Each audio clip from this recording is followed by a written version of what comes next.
درود شالوی گلخوجه هستم با خبرهای تازه 5 ایون و شما را استودیوی رادیو زودی از پروگرام روی میکنم. امروز در برنامه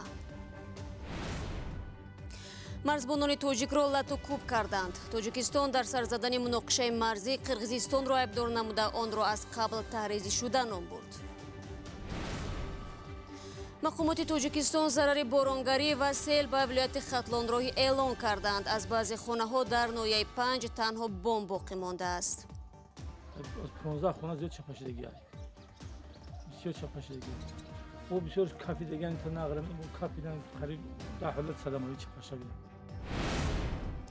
به خارجه فقط با اجازت طبق طلبات نو سفرهای خارجی دانش آموزان و کارمندان بخش معارف باید با حکومت هماهنگ شوند. جوانان در این باره چی میگویند؟ وزارت معارف نه همیشه اجازت میدهد و این نقض حقوق دانشجویان است. بهتر این است که به آنها آزادی داده شود. مقامات توجیکستان به تحقیق مناقشه مرزی پرداخت که روزی گذشته در ناحیه بوبوجان غفورov و لیلک قرغیزستان رخ داد. دیروز جانب قرغیزستان 3 مرزبان توجیک را دستگیر و آنها را لطو کوب کرد. حالا سرحدبان‌های توجیک آزاد شدند. نیروهای مرزبانی توجیکستان قرغیزستان را در سر زدن نیزا عیبدار نمود و این مناقشه را از پیش تحریزی شده نامید. میرزا نبی خالقزاد در این مورد تفصیلاتی بیشتر دارد. سرریاست مرزبانی تاجیکستان میگوید که این حادثه از جانب مرزبانان قرغیز و ساکنان قرغیزستان از پیش تحریزی شده بود است به خاطر خراب کردن وضع در منطقه های مرزی می باشد. اما دیروز نیروهای مرزبانی قرغیزستان با پخش یک نوار و از طریق رسانه های محلیشان گفتند که این حادثه در نتیجه مرزشکنی مرزبانان تاجیکستان رخ داده است و در نتیجه یک بحث در نواری که اونها به نشر رساندن با چشمان خود دیده می شود که مرزبانان تاجیک بازداشت شده و آنها با کلاشنیکوف در منطقه مرزی قرغیزستان نگاه داشته می شود و تا حال حاضر تنها اظهاراتی که از طرف هم سرریاست مرزبانی تاجیکستان و هم مقامات مرزبانی تاجیکستان رخ می‌دهد تنها به نشر رسیده است، تنها عیبدار نمودن جانب هاست. اما اصل مسئله چی است حالا دقیق و روشن نیست. تقریبا طی چند سال است که این بحث‌ها بیشتر در منطقه بحثی تاجیکستان و قرغیزستان در منطقه مرزی رخ می‌دهند. تا کنون طی این چند سالی که گذشت از امتداد مرز مشترک قرغیزستان تاجیکستان که 976 کیلومتر را در بر میگیرد همگی 506 کیلومتر آن علامت گذاری شده و مشخص کرده شده است. ولی همچنان با وجود این تلاش‌های کمیسیون بین دولتی تاجیکستان و قرغیزستان همین گونه دسیسه‌ها، همین گونه ماجرا و مناقشه‌ها رخ میدن و بیشتر از همه در منطقه‌های بحثی که هنوز نه به طرف قرغیزستان دخل دارند و نه به طرف تاجیکستان دخل دارند رخ میدهد. بیشتر از همه در ناحیه اسفره و هم در ناحیه باباجان غفور و دیگر ناحیه مرزی که با قرغیزستان همسایه میباشند این حادثه رخ میدهند. طور پیشتر رادیو آزادی خبر داده بود هفته گذشته نیز در منطقه یا جماعت واروخ ناحیه اسفره نیز همین گونه یک ماجرای سر زده بود که در نتیجه سنگ اندازی رئیس محله واروخ زخم برداشته بود و به بیمارخانه بستری شده بود.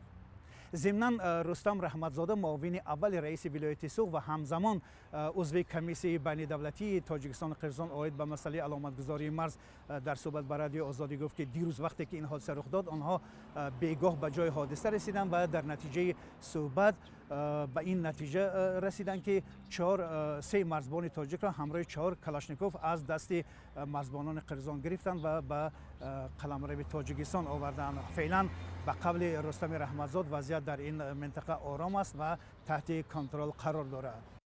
میرزا نبی خالقزاد گزارش میداد همکاران ما تفصیلات این بحث مرزی را پیگیری دارند و شما میتونید جزئیات را در سامانه ما www.azadi.org پیدا کنید. رو میریم به موضوع دیگر. مقامات توجیک اعلان کردند که 4 ولایت ختلان از سیل بیش از 12 میلیون سومانی ضرر دیده است. در 3 دهه 5 کمونیسم پیشقدم و سیلگاه شب 15 به 16 مارت در نتیجه باران شدید سیل آمد و خانه و زمینی کشت مردم را ویران کرد.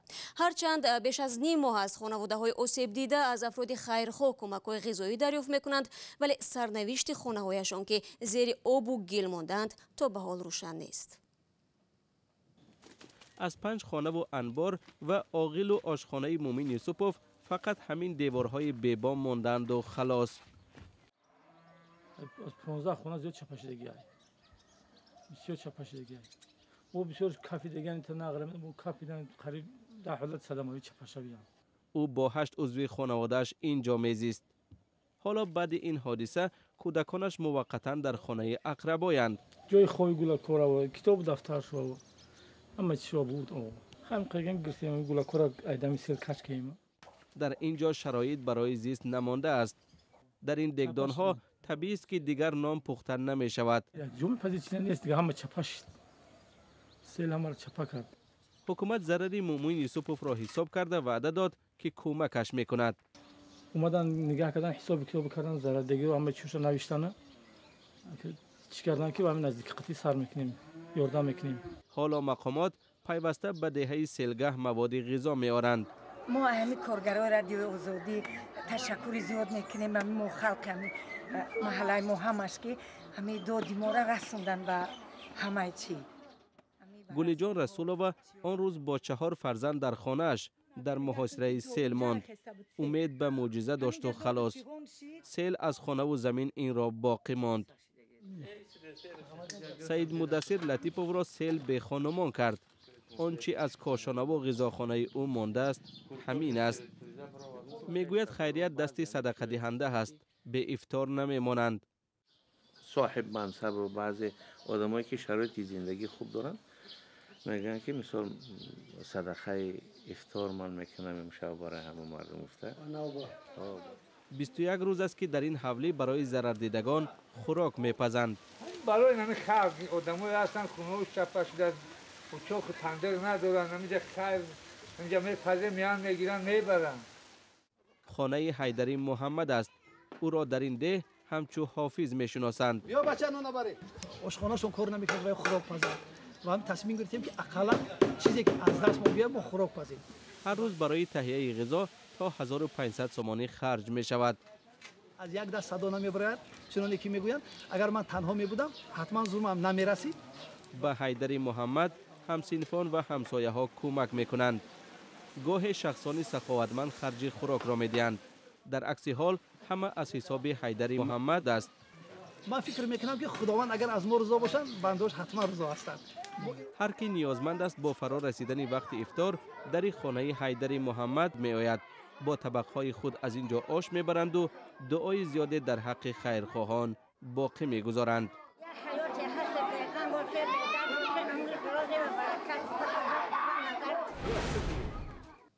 رو می‌آوریم به موضوعهای دیگر. تاجیکستان واردات تخم مرغ را از خارج محدود کرده است. مقامات میگویند شرکت‌های خود تاجیکستان به قدر کافی تخم استحصال میکنند و ضرورت برای وارد کردن تخم از خارج باقی نمانده است. در یک مطلب مجله رسمی خدمات گمرک گفته می شود واردات تخم با طلب اداره تاجیک استاندارد به کشور منع کرده شد. همکارم عبدالله شورف به آموزش این موضوع مشغول است و حاضر است که به سوال‌های ما پاسخ بدهد. عبدالله سلام. نخست بگویید که واردات تخم از خارج به پورگی منع شده است و یا تنها محدودیت جاری کردند؟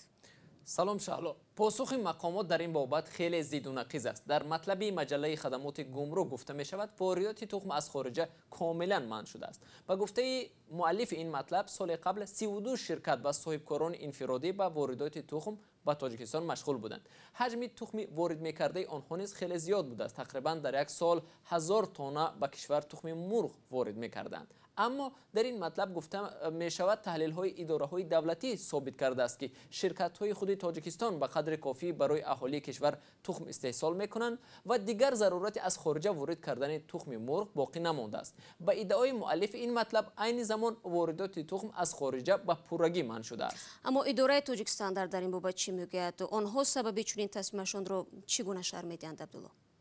شهلا مسئولان تاجیک استاندارد میگویند آنها واردات تخم مرغ را از خارج منع نکردند بلکه از وارد کنندگان اجرای طلبات بهداشتی و شرایط نگهداشت آن را سخت تقاضا میکنند. یعنی درج شدن صنایع استحصال تخم توسط ماشین‌های یخداندار انتقال یافتن آن و غیره ها. اما تاجران و شرکت‌هایی که به واردات تخم پیشین مشغول بودند میگویند اجرا کردن شرط‌های تاجیک استاندارد بسیار دشوار است و یا اگر اجرا شود نرخ تخم از خارج آورده شده خیلی گران میافتد. چون به گفته آنها کرا کردن ماشین‌های یخداندار و بارکشانی خیلی گران است. عبدالله ضمناً حالا نرخ تخم در بازارهای تاجیکستان چند است؟ چون گفته میشد پس از باز شدن مرزهای ازبکستان نرخش پایان رفته بود. بله شهلا، در دوام 1-2 هفته بعد باز شدن مرزهای ازبکستان واقعا هم نرخ تخم تا به 50-60 درم پایین آمد، اما باز هم با طلب تاجیکستاندارد که میگوید تخم‌های ازبکستان سنه استحصالشان درج نشده است و در شرایط غیر سنیتری وارد می‌شدند و از این رو واردات آن محدود گشت. این است که حالا نرخ تخم باز به سطح پیشینش برگشت. حالا یک دانه تخم وابسته به وزنش در بازارهای تاجیکستان از 85 درم تا 1 سومونی و 10 درم نرخ دارد. با توجه به آنکه عبدالله یک مواد اساسی استعمال مردم از تخم و گران شدن آن در تاجیکستان خود دسترسی مردم را به این غذا محدود میکند. تشکر عبدالله برای صحبت. شما برنامه خبری رادیو آزادی رو تماشا دارید. وزارت معارف تاجیکستان با جاری کردن قاعده نو سفرهای خارجی دانش آموزان عالیمان و دیگر کارمندان بخش مذکور را زیر نظارت گرفتن است. من بعد این افراد مسئولند که 15 روز قبل از رفتن به خارج جزئیات سفر و خلاصه خطی وزارت امور خارجه را پیشنهاد کنند.